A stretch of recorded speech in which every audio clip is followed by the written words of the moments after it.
Napakagaling talaga ng bangag na administrasyon to, no? Inuutusan pa nila ngayon yung mga bangag na mga bayarang vloggers nila na gatasan itong issue tungkol kay Gutesa. Yan, nasimula na lang dun sa mga pagre-recant nung apat dun sa 18 ex-marines, no? Hanggang dito sa issue kay Gutesa sa kanyang pagbaliktad, no? Yung pagre-recant nga daw niya, no?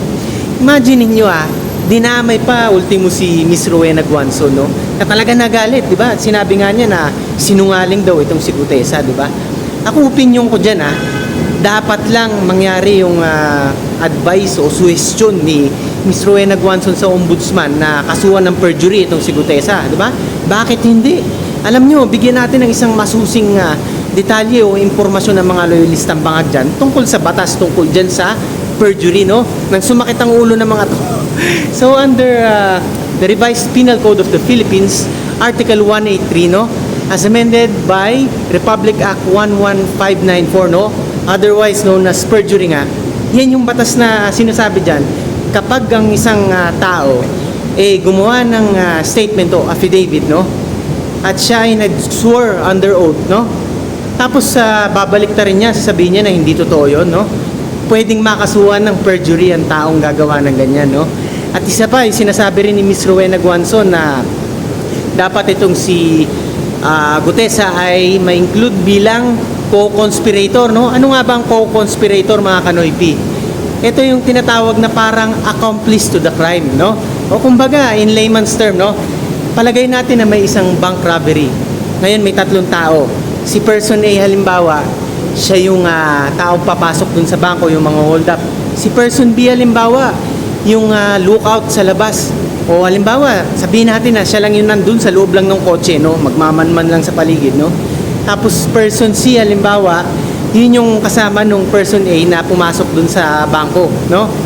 Ngayon, yung person B na yun, kahit na siya ay nandun lang sa loob ng sasakyan, kahit na hindi siya pumasok doon sa pang-hold up sa bangko, no?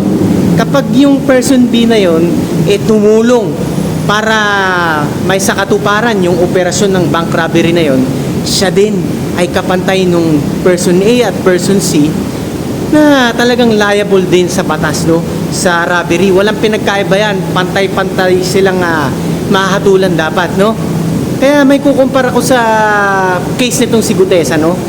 Kung sinasabing si Gutesa ay nag-deliver daw ng mga mali-malitang pera na ganyan, no? Dapat din maging liable kung sakali itong si Gutesa, no? Kung yan ay talaga mapatunayan. Dahil nga, kahit na siya ay taga-deliver lang, no? Siya pa rin ay naging parte kung sakalin totoo yan, di ba? Ganun lang yun. So, dalawa dapat ang ikakaso ng ombudsman. Kung sakasakali, kung talagang hindi sila bias, dapat maimbestigahan ng masinsinan din itong si Gutesa, di ba? Yan ay malaking hamon para din sa ombudsman nang mapatunayan din nila ang kanilang impartiality o fairness pagdating sa mga investigasyon. Isipin nyo na lang kung meron na lang basihan ang sinasabi nitong si Gutesa sa pagdamay dyan kay Guanzon.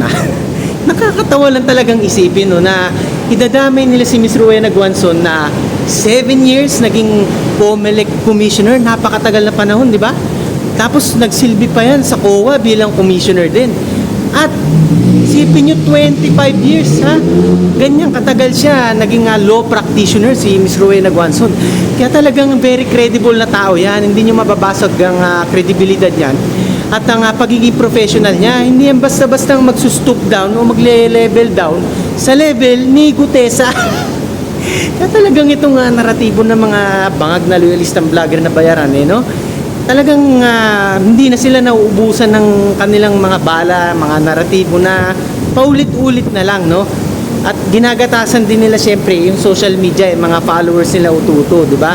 Para kikita sila maliban pa sa mga binabayad sa kanila nang nandyan sa bangag na administrasyon, di ba? Sama nyo na yung mga trolls na minsan nasa comment section natin na talagang kita nyo, ebidensya kung paano magwaldas ang gobyernong pulpul, ang administrasyong bangag, di ba? May pambayad pa sila, ultimo sa mga trolls.